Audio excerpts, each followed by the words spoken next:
எனக்கு அஸ்டானிஷிங் அப்படின்றது எனக்கு உண்மையாகவே பாகுபலியில் எதுவும் இல்லைன்னு தான் உண்மையான விஷயம். இந்த பாகுபலின்ற கதை உங்கள் கேரக்டர் இல்லைன்னா துவங்கவே துவங்காது. சடார்னு ஒரு ஸ்பார்க் தட்டுச்சு, இன்னும் கொஞ்சம் இலகுவாகுது, ஒரு பேர்டன் குறையுது. ஒரு நடிகனுக்கு ஒரு விஞ்ஞானியை விட ஒரு பாரத பிரதமரை விட அதிகமான சம்பளம் கொடுக்கப்படுது. வணக்கம். வணக்கம். ரொம்ப சந்தோஷம். முதல் முறையாக உங்களை சந்தோஷமான ஒரு கேள்வி கேட்கணும்னா அது இதுதான். என்னென்னா, ஒரு ஆக்டராக ஒரு ஆக்ட்ரஸாக ஹீரோயினாக சஸ்டெயின் பண்ணுறது வேறு. பட் நாசர் அப்படின்ற ஒரு பிரில்லியண்டான பெர்ஃபார்மர் இவ்வளோ தூரம் சஸ்டெயின் ஆகிருக்காருன்னா அதுக்கு ஒரே ஒரு காரணம் என்ன சொல்லுவீங்க? என்னால் சஸ்டெயின் ஆக முடியுதுன்னா I should say my training. ஒரு முறையான பயிற்சி. சினிமாவுக்கு வர்றதுக்கு முன்னால் அதுக்கான முறையான பயிற்சி 7 வருடங்கள் ஆச்சு எனக்கு நான் ஆக்டர்னு சொல்லிக்கிறதுக்கு. மற்றபடி அவ்வளோதான். It's all the same. நீங்கள் ஒரு லாயராக இருக்கட்டும், ஒரு டாக்டராக இருக்கட்டும், அவங்க ஏன் சிறந்த இருக்காங்கன்னா அவங்களுக்கு பின்புலத்தில் இருக்கிற அவங்க பயிற்சி முறையும் கல்வி முறையும் தான். இது ரகசியம் ஒன்று. கவன் படத்தில் உங்களுக்கு ஒரு சின்ன கவுண்டர் வச்சுருப்பாங்க, அவ்வை சண்முகி படத்தில் வர சமையல்கார மாதிரி இருக்காங்க அப்படின்னு சொல்லிட்டு. ஆமாம். அவ்வளோ தூரம் பேசப்படுது உங்களோட பர்ஃபார்மன்ஸ். இவ்வளோ வருஷம் கழிச்சு கூட அந்த கனெக்ட் சொன்னால் மக்கள் சிரிக்கிறாங்க, அது ஒர்க் அவுட் ஆகுது. இந்த மாதிரி இம்பார்ட்டண்ட் ரோல்ஸ் பண்ணும்போது ஃபார் மீ நத்திங் இஸ் ஒரு இம்பார்ட்டன்ட். பாகுபலி பெரிய படம், இல்லை கமல் சார் படம் பெரிய படம் அப்படிலாம் நான் பண்ண முடியாது. Because everybody is paying me. So I have to look the same. என்ன சில படக்குழு ரொம்ப ப்ரொஃபஷனலிஸாக they will have full script, they will have proper discussion with the actor. அதுமாரி அமைஞ்சார வழி அது சிறப்பாகும். பட் மற்றபடி நான் எல்லா படத்துக்கும் ஒரே மாதிரி தான் தயாராகிறேன். முழுமையான திரைக்கதை கொடுக்கப்பட்டு முழுமையான ஒரு வாசித்தல் இருந்து, எழுத்தாளரோட ஒரு நல்ல கலந்தர உரையாடல் இருந்து, அப்புறம் ஒரு ஆக்டருக்கான ஸ்பேஸ் கொடுக்கும்போது அது நல்லா அமையுது. பாகுபலியை பொறுத்த வரைக்கும் உங்களோட கேரக்டர் நிறைய பேக்ரவுண்ட் ஒர்க் இருக்குது அதில், அப்பியரன்ஸ்லேயே. உங்களுக்கு ரொம்ப அஸ்டானிஷிங்கான விஷயம் என்ன?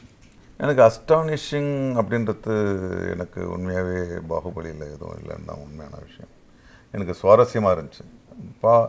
பார்த்து ஆச்சரியப்படக்கூடியது அதனுடைய கேன்வஸ் தான். அது ஃபிசிக்கலான ஒரு விஷயம்.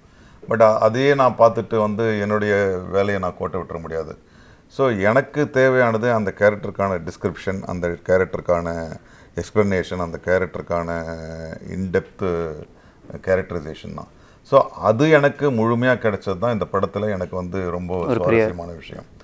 ஏன்னா நீங்கள் சந்தேகத்திலேயே ஒரு கதாபாத்திரத்தை நீங்கள் நடிச்சிட்டு இருக்க முடியாது. ஸோ இந்த கதாபாத்திரம் என்கிட்ட ராஜமௌலி கொடுக்கப்படும் பொழுது அந்த கதாபாத்திரம் ஏன் எதற்காக அப்படி பிஹேவ் பண்ணுது, அதுக்கான அது படத்தில் வருதோ இல்லையோ அதற்கான பின் கதை எல்லாத்தையுமே எனக்கு சொல்லிட்டார். கம்ப்ளீட் ஸ்கில் சொல்லிட்டார். அப்புறம் இன்னொரு முக்கியமான விஷயம் என்னென்னா, ஏன்னா நம்ம பல படங்களில் நடிக்கிறோம். ஸோ அந்த அந்த கதாபாத்திரத்தை உந்தி தள்ளுறதுக்கான ஒரு ஸ்பார்க் பாயிண்ட் ஆரம்பத்துலேயே அமைஞ்சால் நல்லாயிருக்கும். அது ரேராக சில படங்களில் தான் அமையுது. இந்த படத்தினுடைய கதையை ராஜமௌலி என்கிட்ட சொல்லும் பொழுது அந்த கதையை சொல்லி முடிச்சிட்டாரு. இவ்வளோ பெரிய கேன்வாஸ் இருக்க, இவர் சொன்ன மாதிரியே எடுத்தால் தானே நல்லாயிருக்கும் அப்படின்ற சந்தேகம் இருந்துச்சு. பட் ஏற்கனவே நான் அவர் கூட பல படங்களில் பண்ணியிருக்கிறதுனால அவரால் அதை பண்ண முடியும் அப்படின்னு நான் நம்பினேன். அந்த கதையை முடிச்சுட்டு வெளியில் போகிற போக்கில் ஒன்று சொன்னார், நாசர் சார், இந்த பாகுபலின்ற கதை உங்கள் கேரக்டர் இல்லைன்னா துவங்கவே துவங்காது. ஏன்னா நீங்கள் தான் எல்லா பிரச்சனைக்கும் முழு காரணம் அப்படின்னாரு. சடார்னு ஒரு ஸ்பார்க் தட்டுச்சு. அப்புறம் யோசித்து பார்த்தா உண்மைதான் அது. அந்த கதை பிரகாரம் என்னுடைய கேரக்டர் இல்லைன்னா பாகுபலி கதை இருந்திருக்கும், ஆனால் வேறு மாதிரியாக இருந்திருக்கும். இந்த கதை அமைக்கிறதுக்கான முக்கியமான ஒரு கதாபாத்திரமாக நான் இருக்கேன், அதை ஞாபகம் வச்சுங்க சொல்லாமல் சொன்னார். So I thought I should be stronger, I should be Baahubali is mine. So I decided. அந்த டிசிஷனுக்கு உந்தி தள்ளுறது தான் ஒரு கதாசிரியருடைய வேலை. அது எப்போது தான் நடக்குது. ஸோ ஐ காட் இந்த படத்தை ரொம்ப சரியாக செஞ்சுருக்கேன். ஆமாம். உங்களோட அப்பியரன்ஸ், சிஜி ஒர்க், மேக்கப் எல்லாம் முடிஞ்சு கம்ப்ளீட் அப்பியரன்ஸ் ஃபர்ஸ்ட் டைம் நீங்கள் பார்த்தோன்னே வாட் வாஸ் யுவர் ரியாக்ஷன்? என்ன சொன்னீங்க? I was excited. ஏன்னா சினிமா ஒரு நடிகனுடைய ஊடகம் கிடையாது. நாடகம்னா அது ஓகே, அது 100% மேடையில் யாரும் கட்டு மாற்று அதெல்லாம் சொல்ல முடியாது. ஸோ அதனால் நம்மளே அந்த பிரதேசத்துக்கு ராஜா மாதிரி இருக்கலாம். பட் சினிமாவில் பல்வேறு விஷயங்கள் நீங்கள் என்ன நினச்சி பண்ணுறீங்களோ அதை விட மேம்படுத்துறதுக்கு பல உபகரணங்கள் இருக்குது. நான் இன்னும் சும்மாவே நின்றுட்டுருக்கலாம், பட் அதுக்கு பின்னால் ஒரு பின்னணி இசை சேர்க்கும்போது அது வேறு ஒரு மூடு கொடுக்குது. அது நான் கொடுக்காத ஒரு மூடை பின்னணி இசை கொடுக்குது, அப்புறம் லைட்டிங் பேட்டர்ன் கொடுக்குது. ஸோ நானும் வந்து இது முழு கதையாக வரும்போது என்னோடய கேரக்டர் எப்படி வரும்னு நான் வந்து ரொம்ப ஆவலாக பார்த்துட்டு இருந்தேன். பார்ட் 1ல் ஒரு சின்னது தான் பார்த்தேன், ஆனால் பார்ட் 2ல் தான் என்னுடைய கதாபாத்திரத்தை முழு வெளிப்பாடும் இருக்குது. ஆனால் நான் வந்து டப் பண்ணும்போது கூட நான் முழுசாக பார்க்கல, ஏன்னா சிஜி ஒர்க்கெல்லாம் கம்ப்ளீட் ஆகலை, என்ன எடுக்கப்பட்டதோ தான் பார்க்குறேன். ஸோ நிச்சயமாக வந்து நான் முதல் படத்தை மனசில் வச்சுட்டு பார்க்கும்போது இது வந்து இப்போ நீங்கள் சொன்னீங்களே அஸ்டானிஷ்மெண்ட்னு, ஒருவேளை இப்போது இந்த படத்தை பார்க்கும்போது எனக்கு அஸ்டானிஷ்மெண்ட்டாக வரலாம், ஏன்னா நடிக்கும்போது நான் ஒன்றுமே இல்லை. So I am waiting for that astonishment. கடைசி கேள்வி, ரொம்ப முக்கியமான கேள்வி. நாடகத்துறையில் உங்களோட கான்ட்ரிபியூஷன் ஈடுபாடு கொஞ்சம் அதிகம் அப்படின்னு சொல்லலாமா? காவியத்தலைவன் வந்து உங்களோட பர்சனல் ஃபேவரட் படமா? காவியத்தலைவன் மாதிரி படம் அல்லது பாகுபலி மாதிரி படம் என்னென்னா, நமக்கு பழக்கப்பட்ட ஒரு களத்தில் பயணிக்கும் போது இன்னும் கொஞ்சம் இலகுவாகுது, ஒரு பேர்டன் குறையுது.